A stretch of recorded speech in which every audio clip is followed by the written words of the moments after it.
Welcome back, everybody, to another episode of Dan the Eagle. I'm really excited for today's guest. It's going to be an amazing show. Before I jump into all that, I just want to thank you guys for watching, and I want you to like and subscribe to our YouTube channel.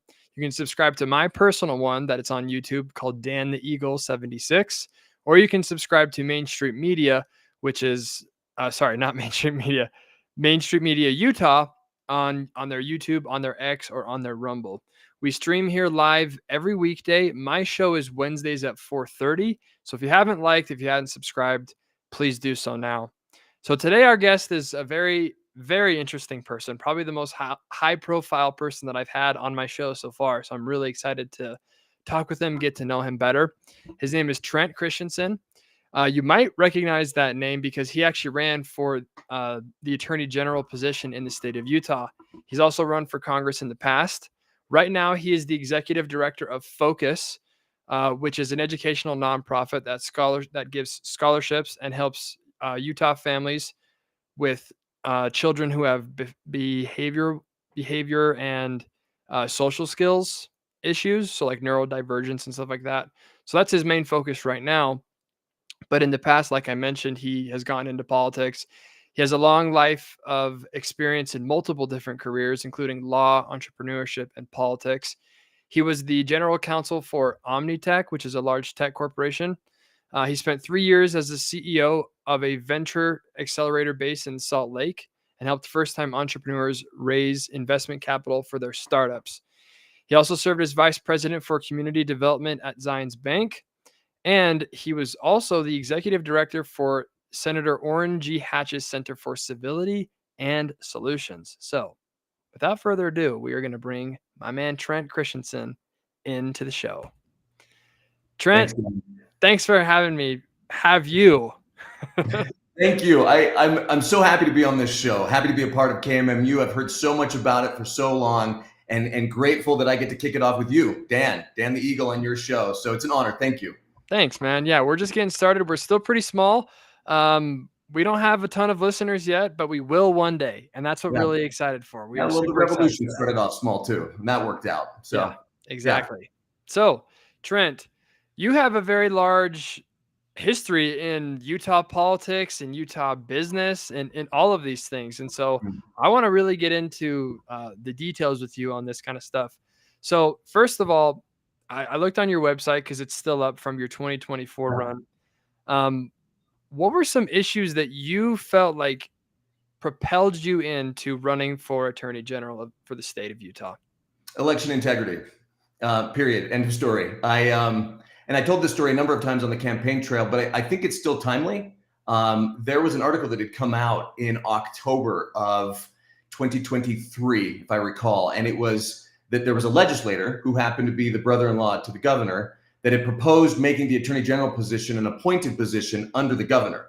And to me, all that said was the governor's trying to take away the people's voice. And the governor said that, he hadn't really seen the bill and whatnot, but you see all of those kind of maneuvers politically happening. I mean, there's SB 54, which is still being fought, right? That legislator, to my knowledge, has backed off that plan. But what it told me is that there was a power grab in the state. And you look at everything else that was happening in the state. And I congratulate the legislature on some of the steps that they took in this last session. For example, making mail-in ballots so that you have to request them, making it so you have to put a voter ID on the mail-in ballots. Great steps. But in my opinion, election integrity means one person, one vote, paper, in person, period. And there was a lot to be done there. And the funny thing is I got a lot of pushback actually from other candidates as well, saying, well, that's not the Attorney General's job. And my response is, yes, it is. Everything is the Attorney General's job. The Attorney General in this state is a co-equal with the governor, right? He's actually higher than the lieutenant governor. He's a co-equal. He or she does not answer to the governor, doesn't take directions from the governor. He gets his budget from the legislature, but he doesn't take directions from the legislature. And so my thing was, look, there's so much that the Attorney General could do to further election integrity in this state. And I'll give you an example right now. I don't know if you know Michael Clara, C-L-A-R-A. If your listeners haven't heard of him, then go check out. He's done about 13 episodes on Spencer Cox and the signature gathering process, the snafu that happened there. That's a nice word for it. And how, frankly, statistically speaking, there is absolutely no way Spencer Cox could have qualified to be on the ballot. He did not get the necessary threshold at convention. He did not get the signatures. In fact, his statistical analysis shows that it is more likely that Joe Biden won the 2020 election, which he did not, than it is that Spencer Cox qualified to be on the ballot. So Michael's doing fantastic work about this, but where's the Attorney General? The Attorney General just filed a motion to vacate a grandma request that Michael Clara made of the Lieutenant Governor to get those signature packets. And the reason the Lieutenant Governor isn't giving him those packets is she's saying, well, the Attorney General has to sign off on it. Meanwhile, the Attorney General is the one trying to vacate the order, right? It's a protection racket. And nobody's doing the hard work of nobody in the government, let me say. Michael's doing a great job. Phil Lyman's doing a great job. But the Attorney General has vast power that he could make a difference there, but he's chosen not to. And so, what do you think? Sorry, what do you think? Because I'm sure that like on the trail, if you tried to explain this to somebody who doesn't pay attention to politics and isn't into the nitty gritty, they're gonna kind of hear you as someone with a tinfoil hat. So what do you say? What do you say to somebody who says, "Well, that all sounds like a little bit conspiratorial. I don't really feel like that's how it works." What would you say back to that? And it's funny. I ran into people like that all the time. I'm sure you did. And what I would say is, look, one of the founding principles of this country is one person, one vote. We're a constitutional republic that has aspects of a democracy, right? We're not a democracy, but one of those aspects of democracy is one person, one vote, meaning you get a vote, I get a vote.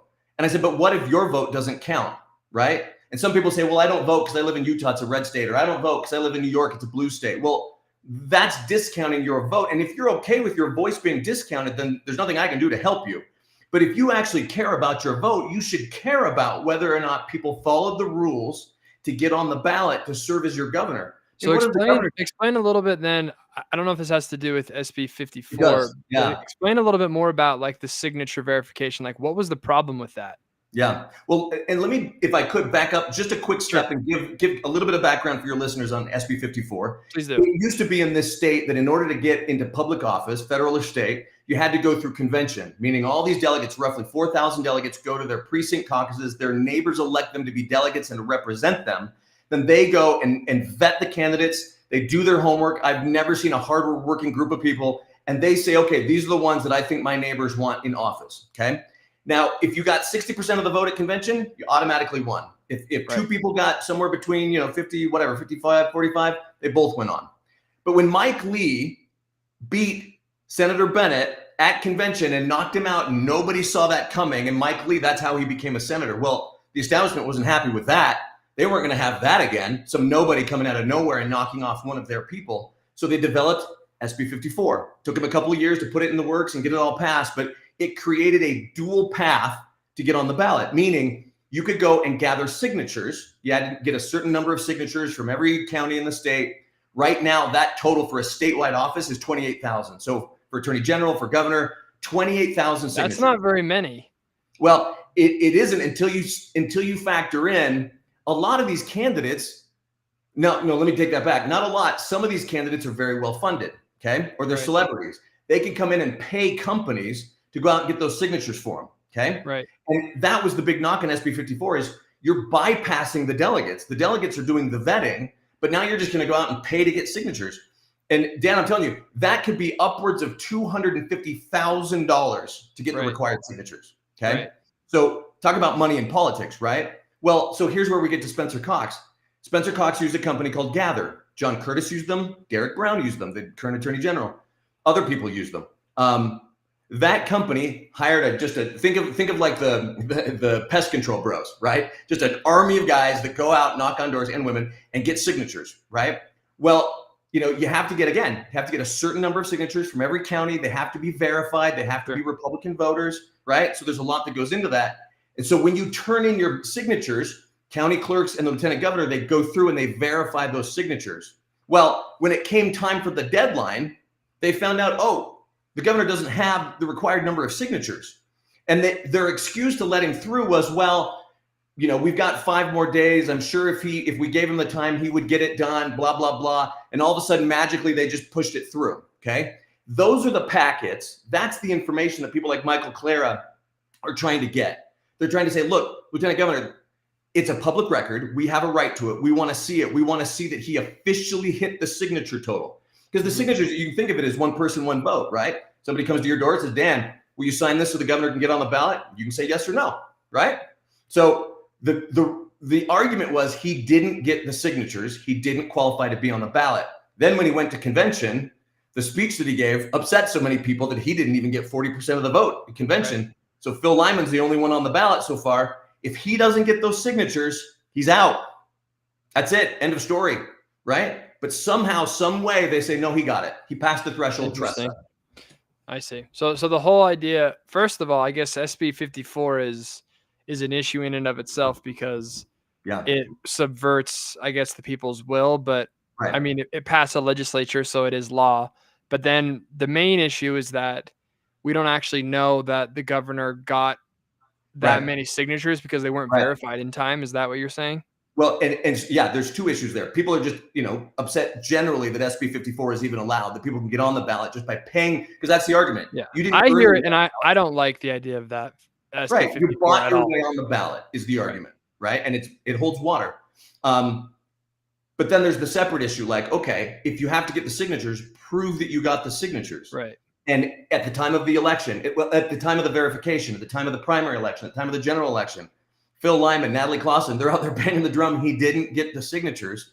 And every grammar request, public records request they sent out was just stonewalled, denied, gone, right? So back to your original question, where's the attorney general, right? The attorney general stands alone at the top as the state's top legal officer. It doesn't make him the government's lawyer. It makes him your lawyer, okay? And if something's happening that's against the will of the people, the attorney general has, if nothing else, the power to investigate it, to subpoena it, to say, no, I want to see this. You're going to show it to me. And if the only attorneys that the lieutenant governor has are assistant attorney generals, right? Yeah. It's all through the attorney general's office. That's someone who could make a change. Yeah. Well, it seems like a compelling message to me. Obviously you didn't win. So tell me, what were some things that I guess that they were throwing back to kind of counter this argument? Well, there wasn't a lot. That's an interesting question. Nobody was trying to counter this argument per se. People were saying, other candidates were saying, well, the attorney general doesn't really have the power that Trent says that person does. And my response was, the attorney general has never used those powers. It doesn't mean the attorney general doesn't have those powers. There's just never been anybody in that office that was willing to stand up to the governor, willing to stand up to the legislature and use those powers. That's very different. Right. And then, interestingly, Dan, by the end of the primary, you saw flyers, mailers, other candidates all saying, yeah, election integrity, that is my issue. Because we would go to Wasatch County and Summit County and Washington County and Box Elder County, and everybody, people would just like, yes, thank you, Attorney General, woo. And you start talking about election integrity, and that hits home because people understand, if we don't have election integrity, we got nothing. Right. If you're not picking your elected representatives, like, it's over, right? Yeah. It's not a republic at that point. And it's the whole argument behind deportation of illegal immigrants, right? Why the Biden administration was allowing them in floods, allowing an invasion to happen, and why Trump's trying to push them back out. It's the same principle. You're just trying to flood the country with other voters, right? You're just election integrity or election disintegrity by different means. Yeah, right. Well, that is interesting. I don't know Derek Brown super well.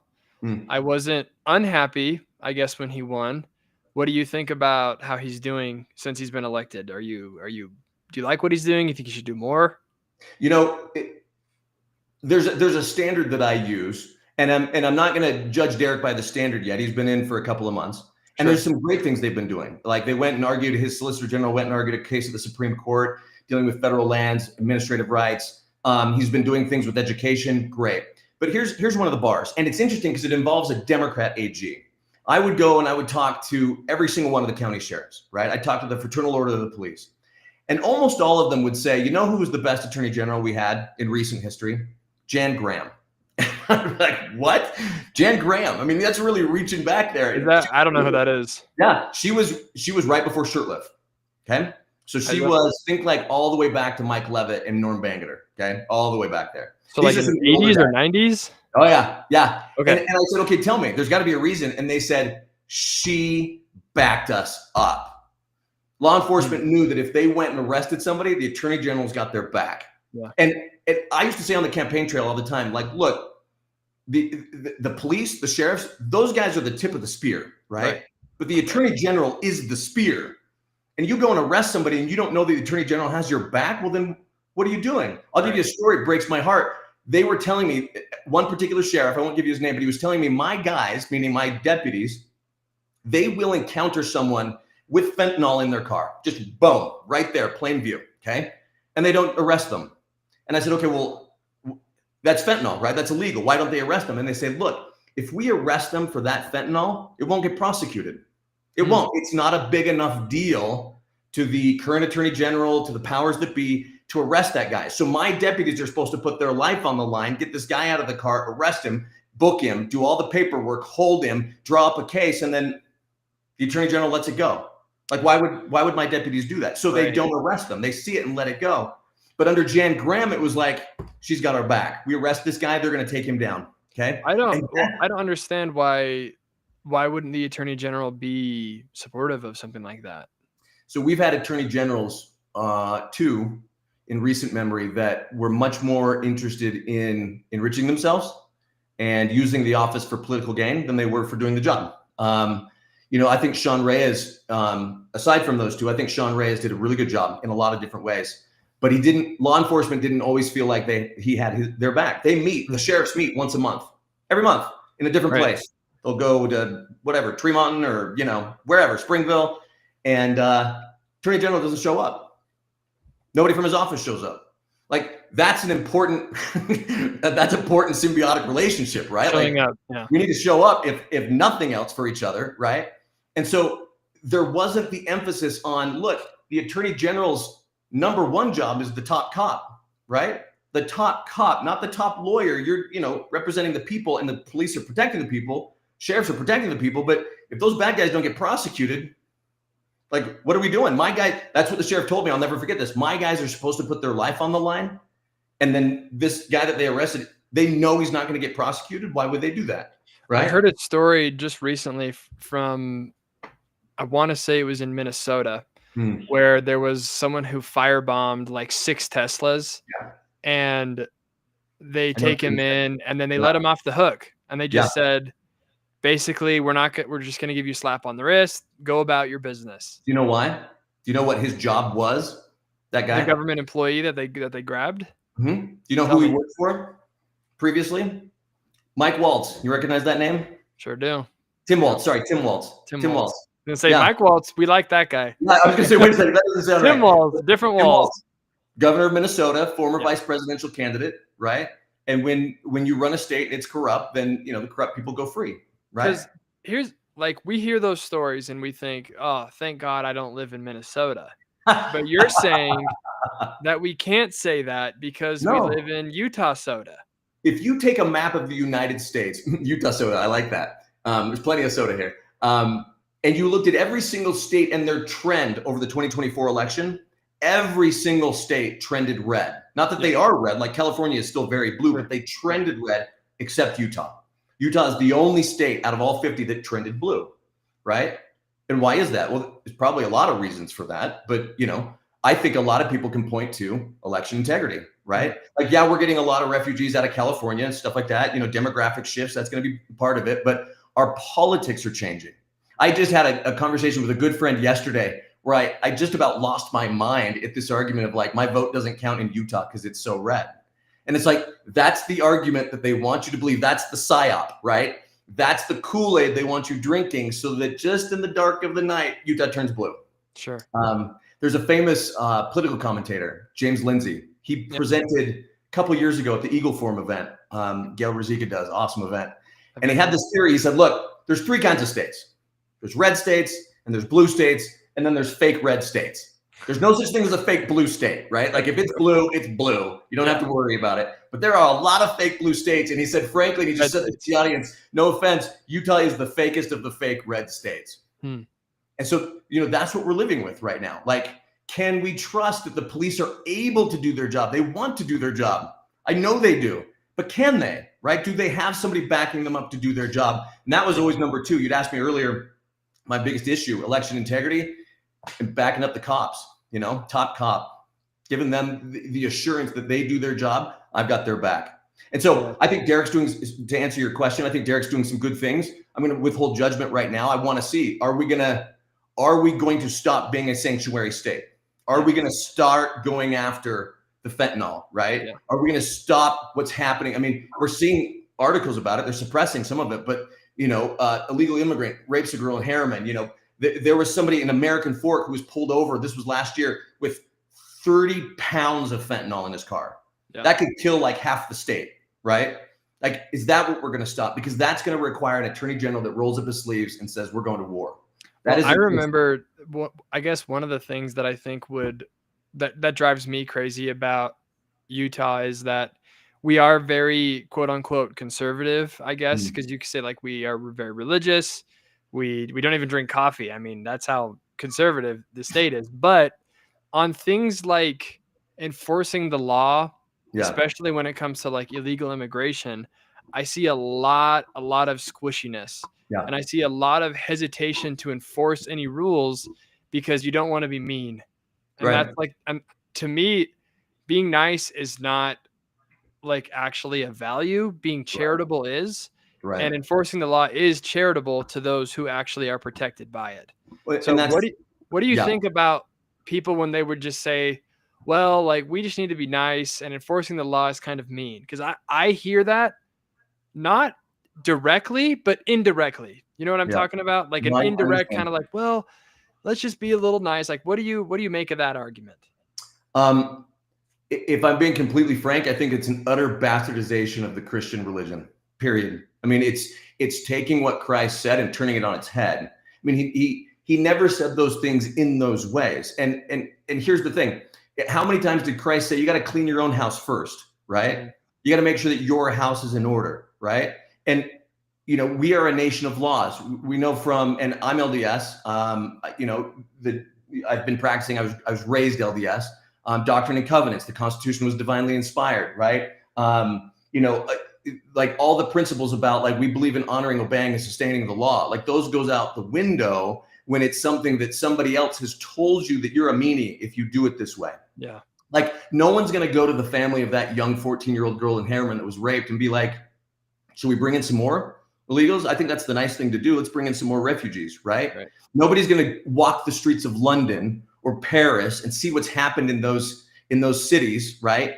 And say, yeah, we should bring this to Salt Lake.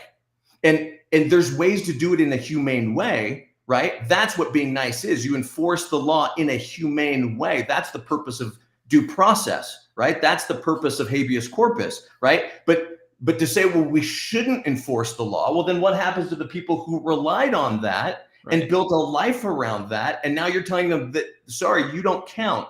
Only those people who want to disobey the law count. Christ never taught that. Yeah, I see this constantly where, like, for example, just in a school, I've substitute taught a couple times because I thought I was going to become a teacher. It turns out I don't have the personality for a teacher. Shocking to no one. But I remember going to a few classes where half of the students spoke Spanish and not English. Yeah. And I was shocked by that in Provo. Yeah. And I was like, wow, this is insane. Mm-hmm. And so that means most likely these people are not here with our permission. They're not learning the language. They're not teaching the language. And we are not even expected to teach them our language. We do all of the classes in Spanish as well as English. We hire additional people on so that they can translate. We have all their assignments in Spanish. And it's like, excuse me, do we have any rules or laws here and we have to pay for this? Our tax dollars go towards their housing, their food, their education. How do we benefit from this? I would like to know. But you can't say any of that because it's not nice. Well, Trent, it's not nice. And what I used to tell people is like, well, you should say that to my mom. My mom immigrated to this country when she was 19 with her parents. She didn't speak English. She got a job and learned English on that job the best she could, right? She went through the process. She naturalized, right? I mean, it's kind of, she was literally going through the Panama Canal when they got news that Kennedy was shot. Wow. And everyone on that boat, there was Japanese, there was Argentines, there were Brazilians. Everyone on that boat was devastated.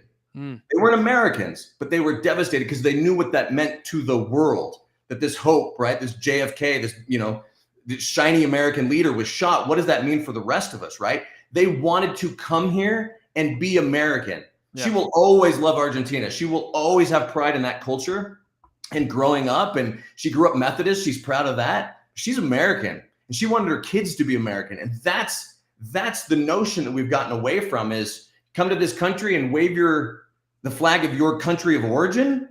Like, Yeah. do you want to be American or not? Right? Like, Yeah. and I don't see any reason to fund that. That to me is the literal definition of an invasion. You want to come here and be an American? I will help you all day long. Right? But otherwise, we disagree. Yep. And I think that most, like, it's so annoying because I feel like most people in Utah, you explain it to them like that and they would agree with you. But the fact that we're a sanctuary state and nobody cares, like Right. nobody cares at Well, all. We just go every single legislative session and it just kind of passes us by. It's like we are losing the state and we don't even care. We don't even enforce our culture on other people who come here. It's crazy. Well, and it's aided by a media that wants to be complicit with the notion that no, we're not a sanctuary state. And the governor and his team saying anybody that says we're a sanctuary state is a liar, when everybody knows it. I mean, if it walks like a duck and it talks like a duck, it's a sanctuary state, right? And the federal government's recognized it. There's steps that could be easily taken by either the governor or the legislature to eliminate some of the reasons why we are a sanctuary state, but they don't take them. And they don't take them because, well, we're not a sanctuary state, so we don't need to take these steps. Well, yes, we are, right? And it's affecting our safety. It's affecting the drug trade that runs right up I-15 and across, I-80 and up U-40, right? US 40. It affects us. It affects like you said, the culture, it affects the economics, it affects everyone. But again, it's not to get back, to harp on this, but it's something that the Attorney General has the power to get involved in. Right. But that requires standing up to a governor and a legislature that may not be amenable. Yeah, you got to have the stones to do it. And I don't think the establishment really wants to take that on, in my opinion. But well, thanks everybody for listening. We're going to keep going, but I'm going to do a little ad read. If you haven't liked and subscribed, go ahead and do it to Dan the Eagle, to my personal YouTube account, or to Main Street Media Utah on X, Rumble, and on our Facebook. If you want to call in and ask Trent or myself a question, you can. The number is 385-899-2134. Our lonely call screener is waiting patiently for you to call in. If you'd like to ask me or Trent any questions about the sanctuary state, status of Utah, what we need to change, why we love Governor Cox, I'm sure we would love to answer any of those questions for you. So, Trent, I take it you're not a huge Governor Cox fan then. Is that correct? Well, I'll say this. His response to COVID-19 was terrifying. Terrifying to me. And again, it's something where an attorney general, Attorney General Reyes at the time could have done, in my opinion, more to stand up to it. And let me tell you what I mean by that. An attorney doesn't always have to file suit. I know people watch TV and they think, okay, that's my job, is to file lawsuits. The attorney general has a bully pulpit, just like the governor. There was a very, very prominent business, I won't tell you which one, but in Utah, thousands of employees. And they were going to say, all right, we're going to enforce a mask mandate. All the attorney general would have to do is pick up the phone, call the CEO and just say, please don't do that. Like, we can work something out. I'm going to ask you not to do that. Yeah. Okay. And that's all it would take. And then set the precedent. Right. But, his response to COVID-19 and the way that was handled was terrifying. I didn't like how he was elected the first time. The barely the slimmest of slim of margins where he didn't even get over 33%, right, to win. I will say this in the governor's favor. Governor Huntsman, in my opinion, did more for the economy of this state than any governor in recent memory. And I can go through and list some of the things that Governor Huntsman did, but very impressed with what he did with the economy. He took it from here to here, and it stayed there. And Governor Herbert kept it there. He managed it well. He was kind of more of a manager than a governor. And Governor Cox hasn't messed that up. The economy is still very strong. We're still like one of the number one states when it comes to business creation, with entrepreneurship, in so many different categories. Ironically, one of the only categories that we don't top the list at, that we're actually really bad at, is women in entrepreneurship. And maybe that's a topic for a later podcast, but I always find that interesting. But he's done, I will give credit where credit's due. He's done that well. But here's what's frustrating about that, Dan. I'll have people come to me, people that are close to me, people I know and trust and respect, and they'll say, look, the economy's good. Do we really care whether he got the signatures? Mm. And my response is yes. Yes, we care. Yes, we care. I don't care if the next guy is completely illiterate when it comes to the economy. I think Phil Lyman would have done a great job, but that's not what matters, right? If we can't stand on principle, you're telling me like, look, with Governor Cox, I get $1 in my pocket. That's not good enough for me, right? That's not good enough for me to disenfranchise 3 million plus Utahns who didn't vote for this guy, or at least he didn't qualify to be on the ballot. So sometimes you get the, hey, economy's doing great, let's let it roll. And that's not what I'm about. I think he was purposely a little cuddly with the Biden administration. I think he really tried to walk that back as fast as he could with the Trump administration when it was clear that Trump was going to win. And to me, that's not a leader, right? No. To me, you can't tell me where Spencer Cox stands. I mean, one day he's spouting pronouns and the next day he's vetoing LGBTQ legislation. And maybe you're on one side or the other, but just tell me which side you're on, right? So like, I haven't seen him as much of a leader in those ways. And I've seen some of his actions be terribly detrimental. Number one being what they did with the election. Number two being, the fact that we are and remain and are probably becoming even worse of a sanctuary state. Yeah, I don't like him. There you go. That was a much more efficient answer. I can't stand him, man. You had to kind of diplomatically do it. I can't stand him. I think any person, especially a Republican, who uses their pronouns in any scenario besides making fun of them is a disaster and should lose their position. 100%. And what really bothered me about that is he did it to a child. Do you remember? Yes. He wasn't doing it like, oh, hey, everybody, here's my press conference. I'm Spencer Cox, he, him. It was a young child on a Zoom, and he gave her. And so you're just reinforcing the woke brainwashing that's coming from the national media, from the outside sources, from the sources that don't love America, don't love those kids, and are trying to brainwash all of them, right? Because he always talks about how he's this righteous man, right? Talking about his church service, how he's honest, and he does all this stuff, and he's a man of integrity, and he cares about the state of Utah and its unique culture. And he goes along with something that is so antithetical to everything that we believe. Right. It's unforgivable, in my opinion. And he's never come out and said sorry for it. Mm-hmm. He's made like vague apologies saying, well, I'm sorry that I offended some people for some things I did. He's never outright said, men cannot be women, and what I did was stupid. If he did that, I would forgive him. Right. There's a certain amount of grace that you can afford someone if they come out, hey, I messed this up. Yeah. Right. But it's never that. I will say this, so this is a little inside baseball, and maybe this matters to your listeners and maybe it doesn't, but if you were at convention and you heard Spencer Cox's speech, you were dumbfounded. I don't care who you were. No one saw that coming. No one saw the level of vitriol and spite and contempt that the governor of this state had for the Republican delegates. Some of the things he said, maybe you hate me because I just don't hate as much as you. Things like that, right? I mean, it was ugly. It was really ugly. He did that because he thought he had the signatures in the bag. So he doesn't care if he gets 40% at convention. In fact, he doesn't want it.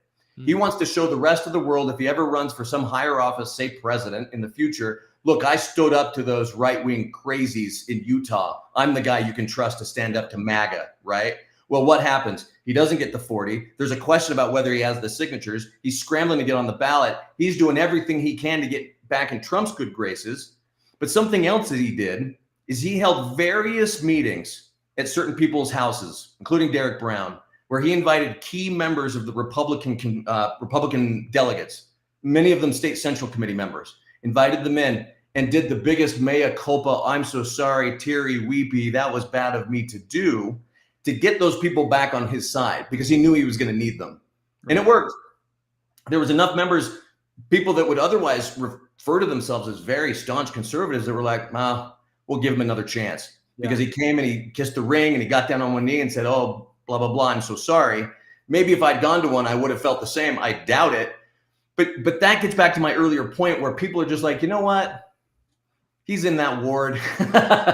We'll give him another chance. Yeah. He probably served as bishop or something. So we'll just, and at a certain point, you just have to draw a line. That's what I feel like is one of our major issues in the state, is that because we are basically all of us are either LDS or at least in the Republican Party, are LDS or have some association with the LDS church, we give a lot of grace to people because we're taught to constantly forgive. which I don't think is a bad thing. I think personally you should forgive. And like personally, if I knew Governor Cox, I'd forgive him, whatever.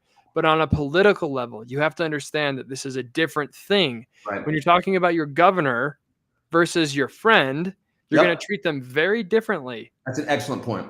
And I see this constantly, that like we can't like put those into two boxes. We have to just like give everybody tons of grace no matter what they do. And who cares what happens to the state? Who cares if we're a sanctuary state? Who cares if our governor doesn't know what biology is and vetoes great bills?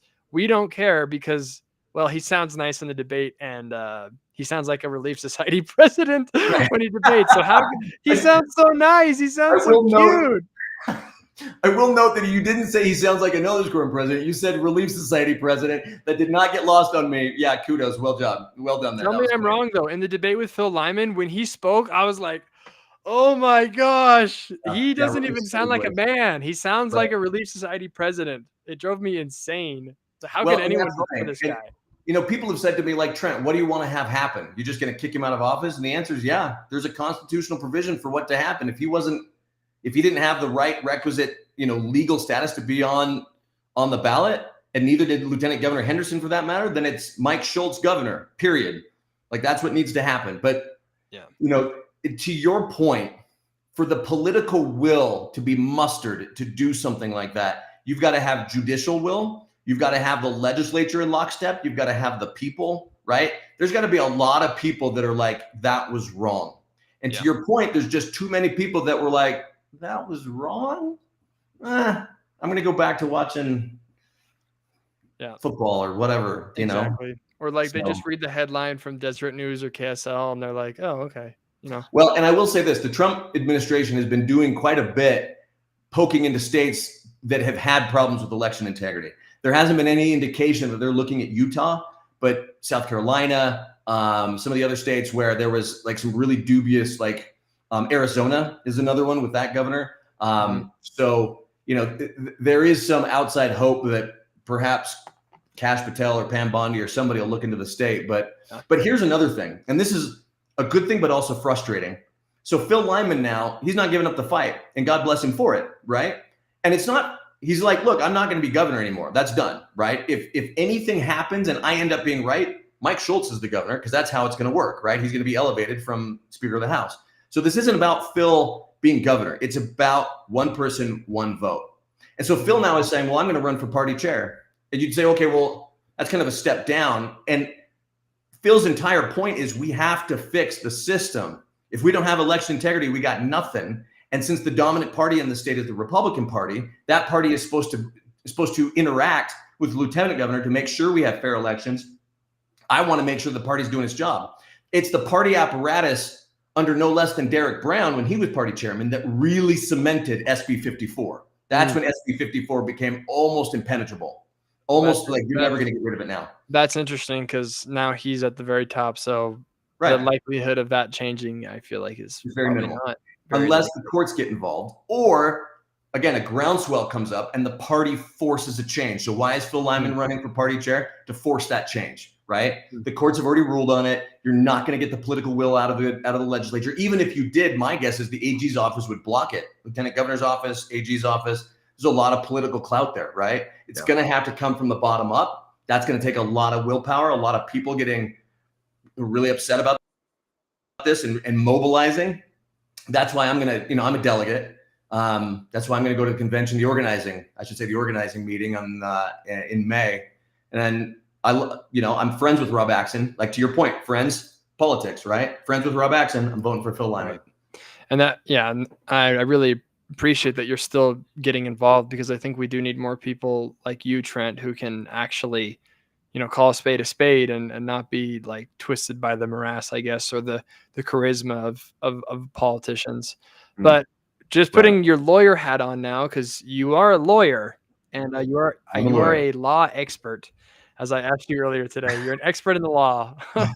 So there's been a lot of lawfare going on against Trump pre and post election, which has been really frustrating to me. Talking about illegal immigration again, I think this is one of the issues that so many people care about. I care about it deeply. I remember going to the store as a kid and like never hearing Spanish And now you go into any store and it's only Spanish. And you're like, I just wonder Right. where these people came from. These guys, you weren't here Yeah. 10 years ago and you are now. And you're in the schools and you're everywhere. And I don't know, how did you get here? Do you have plans on assimilating? Like, what's going on? So Joe Biden let in something between 10 and 20 million people over the course of 4 years. Yeah.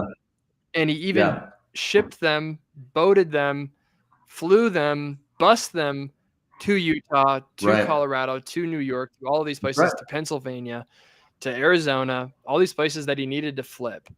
And Mhm. it's been a huge issue. And the American people said, we're not doing this anymore. Enough of this crap. Get Right. them out of our country. Yeah.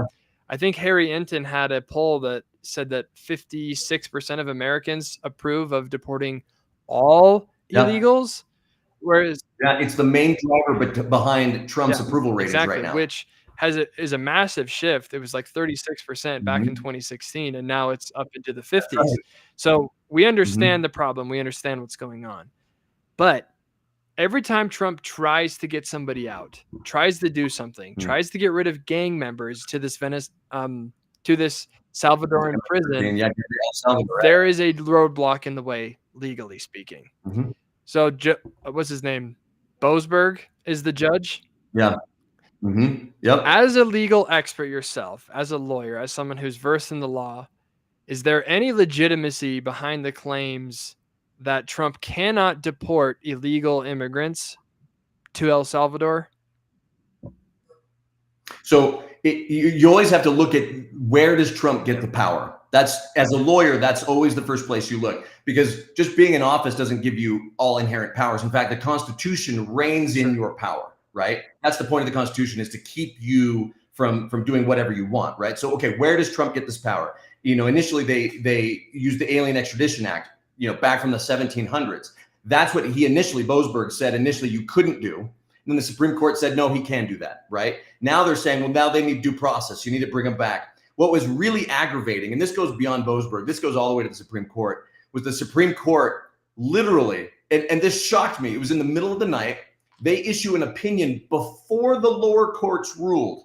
Now, if you don't, to your listeners who don't know that's important, courts don't just get to act, right? A police officer, if he sees something wrong, he can go and act. A court has to wait for a case to be brought to it. A court can't just go and say, I'm going to rule on this and this and this, okay? So until a case is brought to you, a court has no jurisdiction, it has no power, okay? And in order for the Supreme Court to have jurisdiction, there's only one of two ways. Either A, something called original jurisdiction, where, for example, if two states or two circuits are fighting each other, the only court big enough to handle that is the Supreme Court. Or, and this is the, sort of the more common way, is you'll get a case that goes through a lower court, district court, like a federal court here in Utah, goes to the appellate court, 10th Circuit, if it was here, then it goes to the Supreme Court, okay? Now, it doesn't have to take a long time in cases of emergencies like this. It can filter up quickly. But Alito wrote the dissent on this, and he was blistering, just saying that the court ruled on it before the lower courts even saw it. They did it in the middle of the night. They're going against every legal principle to say that Trump can't do what Trump is legally allowed to do. So now you're talking about, normally legal scholars would say, well, what power is the president acting under? Now you've got a Supreme Court that's acting under no power, that's just acting because the media, if Trump goes against the Supreme Court, then the media jumps in and says, constitutional crisis. We have a constitutional crisis. We have to impeach him. And guess what happens in 2 years, Dan? Midterms. And if Trump doesn't win, if the Republicans don't win those midterms, day one of that, right after the election, day one, it's impeach, impeach, impeach, and Trump's term is over. You'll have 2 years. In your opinion, then, do you think that there's any legitimacy to the claims that you No. think it's manufactured? Well, and here's why. You can't claim that someone who is not a citizen of the United States is owed due process, right? And the response back is, well, you don't know if he's a citizen of the United States. You don't know it. Well, no, we do know it. Like, take the case of the Maryland man. They're just the Maryland father. Member. You know what I'm talking about? The wife beater. Like, in all the pictures, right, in all the pictures with his girlfriend, she's blocked out his little MS-13 tattoos. I mean, he's a wife beater. He's got a rap sheet as long as his arm. They know he's not from here.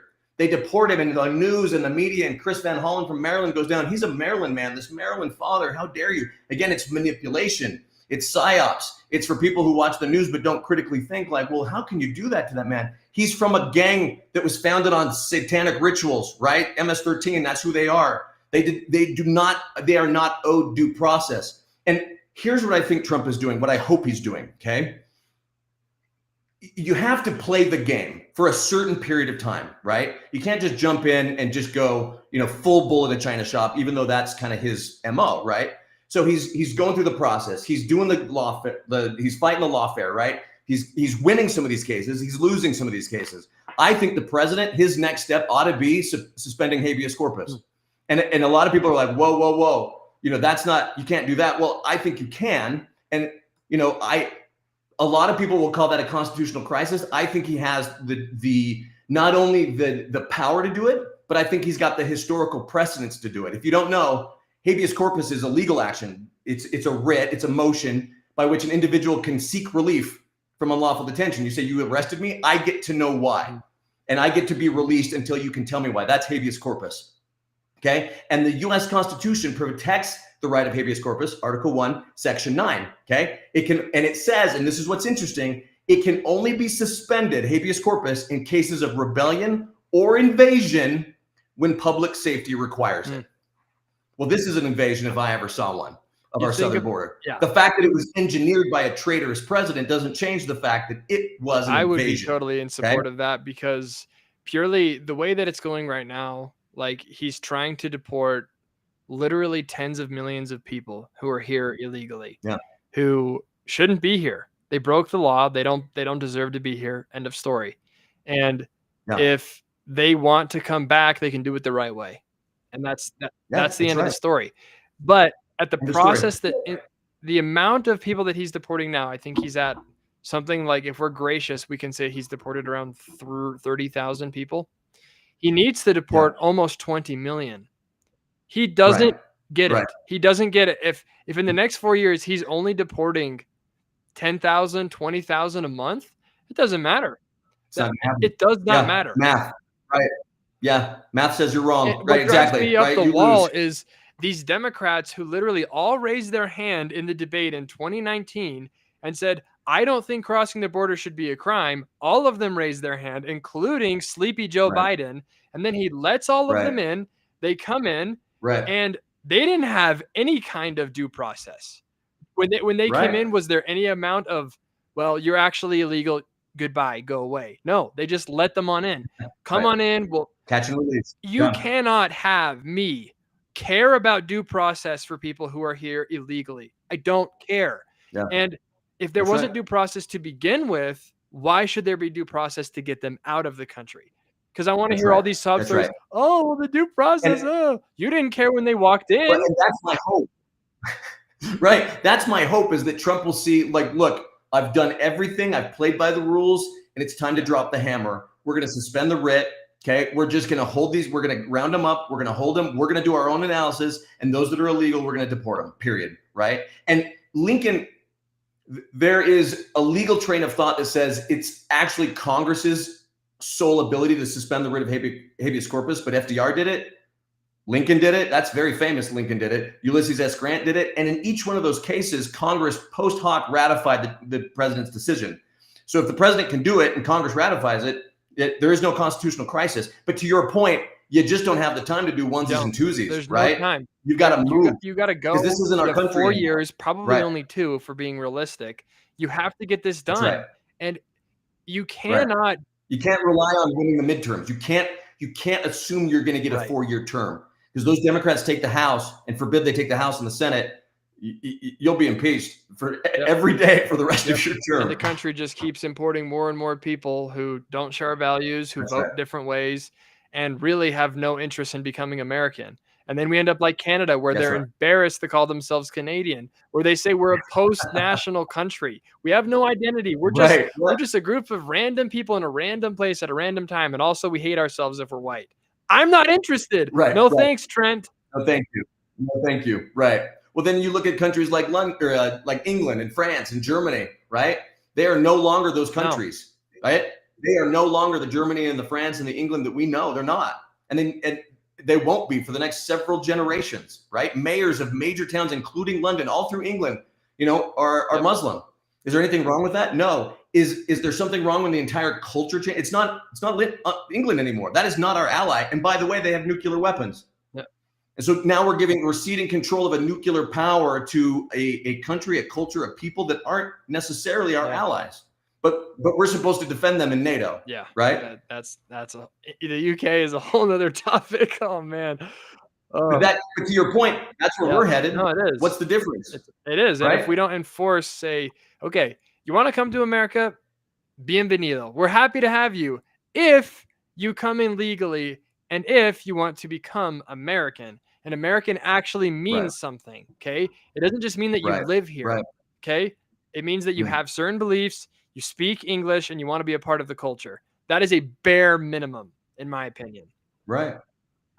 Otherwise, you don't have a culture. You don't have a country. Period. You're Canada, and no one wants to be Canada.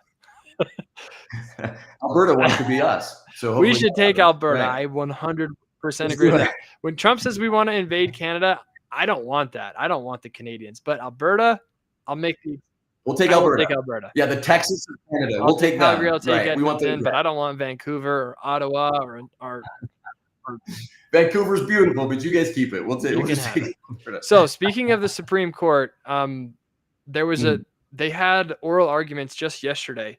The case is in Maryland, which apparently you're from. Is that correct? Yeah. No, I have really good family there. I was born in DC, but I usually call Utah home. Good. You're a Utah boy.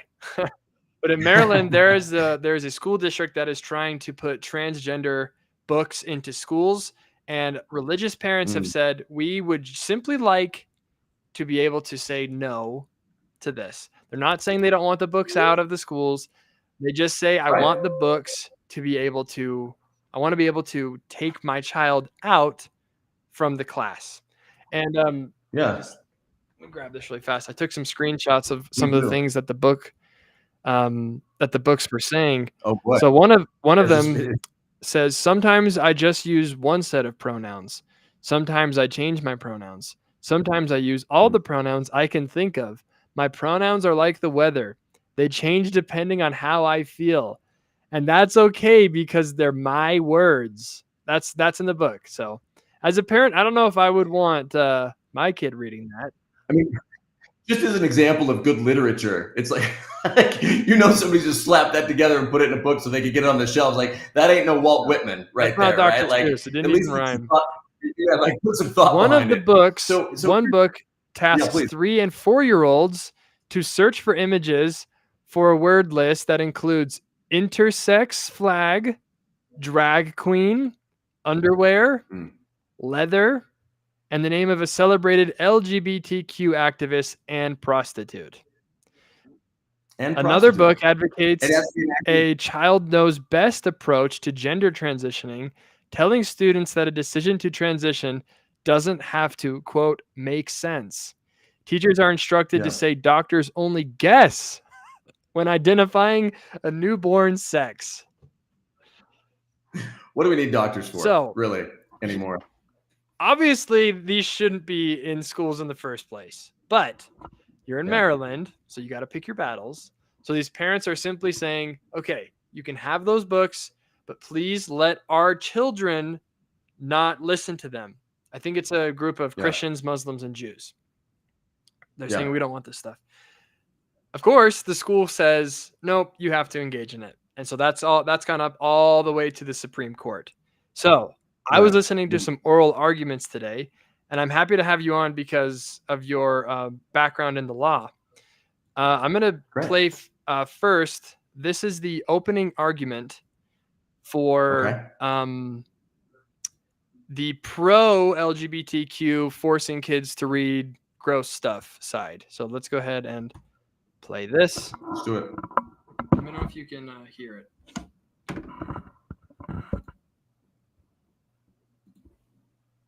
Mr. Schoenfeld? Mr. Chief Justice. Can you hear that okay? I can, yeah. So again, this is the opening argument for the pro forcing kids to see this stuff in school. Mr. Schoenfeld? Mr. Chief Justice, and may it please the court. Every day in public elementary school classrooms across the country, children are taught ideas that conflict with their family's religious beliefs. Children encounter real and fictional women who forego motherhood and work outside the home. Children read books valorizing our nation's veterans who fought in violent wars. And children in Montgomery County read books introducing them to LGBT characters. Each of these things is deeply offensive to some people of faith, but learning about them is not a legally cognizable burden on free exercise. So the case that he's making is some people might not like war, but we talk about that. Some people might not like women working. So therefore, you as a parent have to have your kids search for the word drag queen and leather in a book. What do you make of it, Trent? Is that a solid argument? So here's his strategy. When two people are arguing, they're never arguing to convince the other. They're always arguing to convince everyone else that's listening, right? If you and I get in an argument, I'm probably not going to change your mind, but I know there's 20, 30, 40 people listening. I want to change their minds. So that person isn't trying to change you or me. He knows that there's 4 justices and he's hoping 5 that he can get, and I can probably name them. And he's gone back through their cases, sifted through their cases to find what resonates with that judge. What can I get that judge on? Okay. So everything you're hearing isn't even geared towards the 4. It's geared towards that 5th judge. It used to be Kennedy when Kennedy was on the bench. And we went to 5-4. Now we're technically supposed to be 6-3, but we don't even have Amy Coney Barrett voting with us. And Roberts is a squish. And it's always been a squish, right? It's thanks to Roberts that we got Obamacare, right? And you can't always count on Kavanaugh sometimes. And so that's what he's doing, okay? To you and me, it's like, that's utterly ridiculous. You should be slapped in the mouth. But that justice is like, hey, I remember reading that in a law school article back in 1994 when I was going through law school or whatever, right? That's what he's doing, okay? Now, the legal argument is absurd on its face, right? But let me get down to the real war that's happening here. You said something I think very important. You said that these parents are making the argument that these are our children. And we don't want our children hearing these things. The state doesn't believe that. The state does not believe that those are your children. And if you're listening to this, ladies and gentlemen, your children in the eyes of the state, in the eyes of the state of Utah, in the eyes of the Division of Child and Family Services, in the eyes of the federal government, those are not your children. They belong to the state and they can do with them what they want. That's the argument. That's the core underpinning of what's happening here. They're going to build this as a religious freedom case. It's not. It's whether or not the state gets ownership of your children, not just when they enter school, at their birth, okay? They're born, they get that birth certificate, they belong to us, right? Because those rights are going to continue to be chipped away. Let me give you a personal experience where I learned this, beyond a doubt. So my very first pro bono case I ever took it for free, right? My LDS bishop asked me to help out a couple in the ward. The state had come at gunpoint and taken away their 9-year-old and 7-year-old daughter because of an allegation, unproven, untested allegation that the father had been inappropriate with the children. So took the kids away at gunpoint. Okay. The children get assigned a guardian ad litem. And boy, I have issues with guardian ad litems. Okay. The state is trying to prosecute him. They're getting testimony from the children that's obviously being coerced out of the children by the guardian ad litem, right? The father can't see the children. The mother can't see the children, right? I come in and my first job was to somehow legally separate the children from that guardian ad litem, right? And you know what that guardian ad litem did to me? The very first time she ever met me, we walked into court and she threw, just like this, she threw a motion at me. It was like 9 pages long. And it was a motion for sanctions against me. Wow. She wanted the court to sanction me for daring to come and interrupt the state as they stole these children away from this family, right? I won the motion. I won the hearing. I represented the girls and we ultimately won. But Dan, it took me 8 months. Do you know how much it costs to pay a lawyer for 8 months, right? I did it for them for free. But who has that kind of money? Like the state comes and takes your kids. If you don't have a lawyer in your family or you don't have somebody that owes you a favor or you don't have the money, your kids are gone. And once they hit that system, they are gone. One of the things I said I wanted to do as Attorney General was audit the system. The Attorney General sits at the top of every regulatory agency in the state. So it has the power to go in and say, okay, we're going to audit this top to bottom, Doge style, before Doge was cool, right? And I wanted to say, we're going to start with DCFS. Where does that money go that we're giving them? Where do those children go that we're giving them? What's their success rate? What's the, how is it organized? Like, what's the procedure? It's a locked box. And so, again, this hits home for me on a personal level, because that guardian ad litem in Massachusetts, that state prosecutor, those children did not belong to that family. In their mind and in the judge's mind, and I had to overcome this, those children were already wards of the state. They were just trying to fight me off from taking away a gravy train from them. Yeah, that's what this is. It's sad, and it clearly has Marxist communist underpinnings, where the state believes that you are not part of a family, but you are part of the society at whole, and that is what matters more than your own family. And you see this, in Colorado, where they just passed the bill saying that if a parents separate and one of, like, say the father doesn't want to go along with the pronoun stuff, but the mother does, he will actually be banned from having any ability to interact with his kids. And again, the state has decided what parents can and can't teach, and it's just absurd. So I'm going to show you another video, or I guess not really a video, but just an audio. This is I think this is Gorsuch. It might be Alito, who is giving the counter argument. So the pro, I don't want to have my kids look for prostitute names. So let's go ahead. Let's listen to that one right here. Okay. To support the public schools, but we pay taxes to support the public schools, but we don't have enough money to send our children to private schools, and one of us can't stay home and provide homeschooling. So we just want to be able to take our children out of the part of the instruction that we find objectionable. And what's your response to that? Your response to that is just, well, it's too bad, all right? This is the public school, and the public school can teach what the public school wants, and you don't like that? Well, you can send your children to private schools. There's no indifference to the religious beliefs of the petitioners in this case. The school did what it could to accommodate those views. There are simply circumstances in which what the petitioner or what any plaintiff recognizes as a burden on their religious belief. Anyways, he goes on and on. We have to listen to that. But you heard the argument from the first side. We can't homeschool because we don't have the time, and Maryland is a state that doesn't offer this kind of stuff. We can't send our kids to private school because we don't have enough money. So we are just sending our kids off to their doom because we have these heartfelt beliefs that we truly believe are wrong. To me, and I hope to the justices, this is a persuasive argument. What do you think, Trent? Well, I certainly think it is a persuasive argument, but that was Alito, by the way, to recognize his voice. But let me tell you what I think is also pernicious about this. Maryland's a very different state from Utah, right? In a lot of different ways. And one of the original 13, all that kind of stuff. Very liberal. And, I think the danger is that they've actually set up a system where there is no other alternative on purpose. Exactly. Right?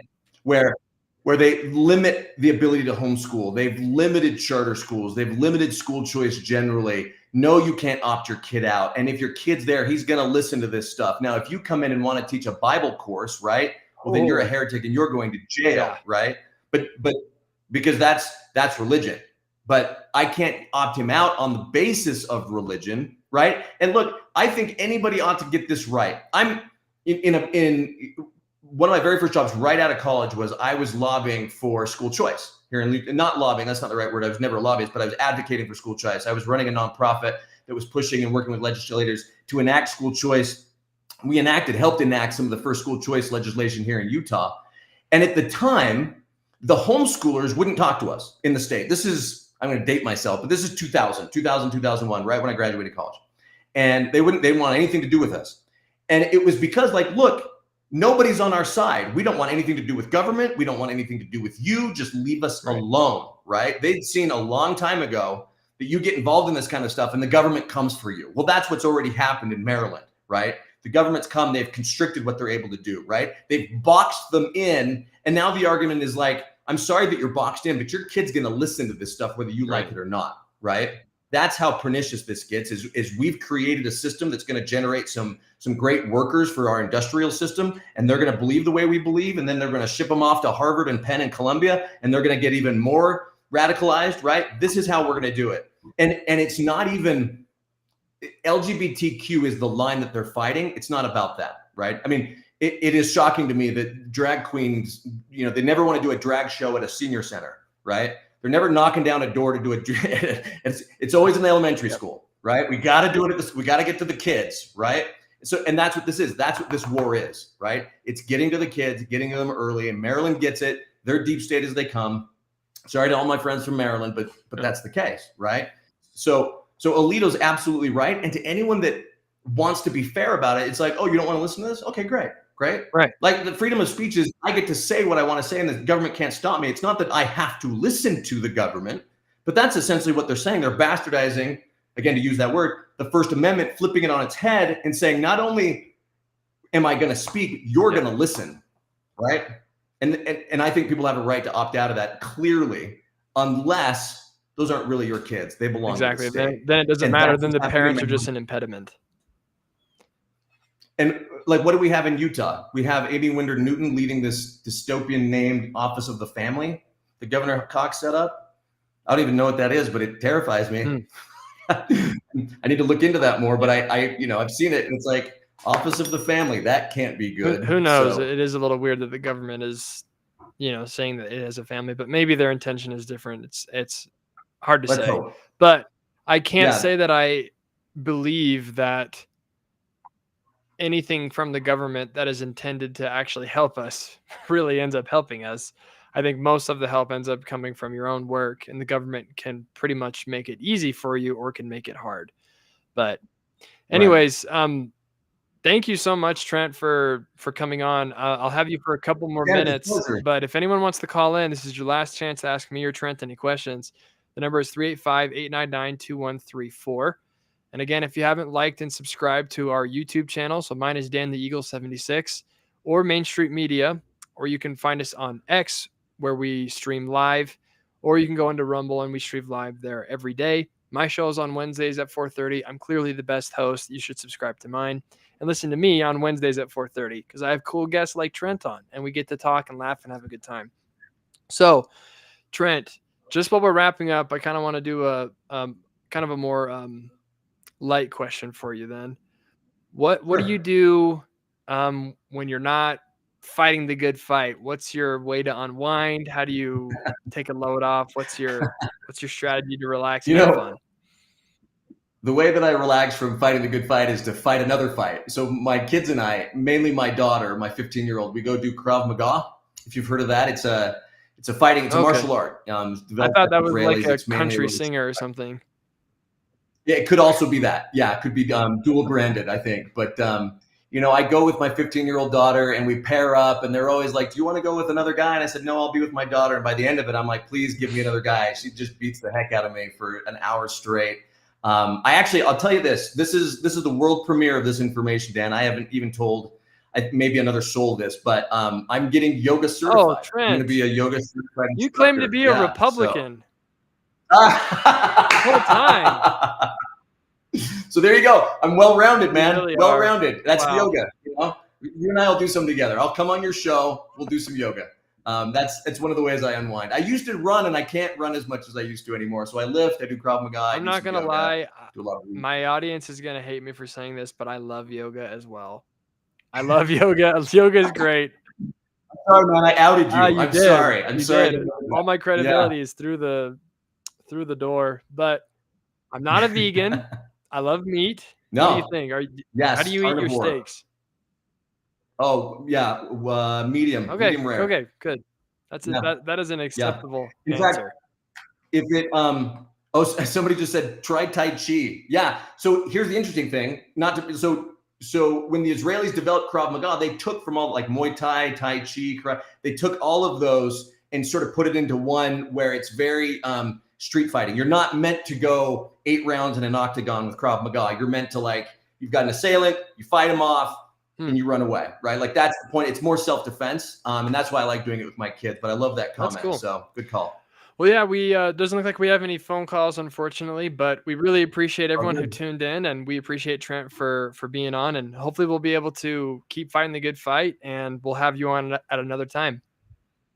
Please do. We didn't even get through half the questions. I'm too No, it's long-winded, Dan. totally I fine. apologize, but you're a great host.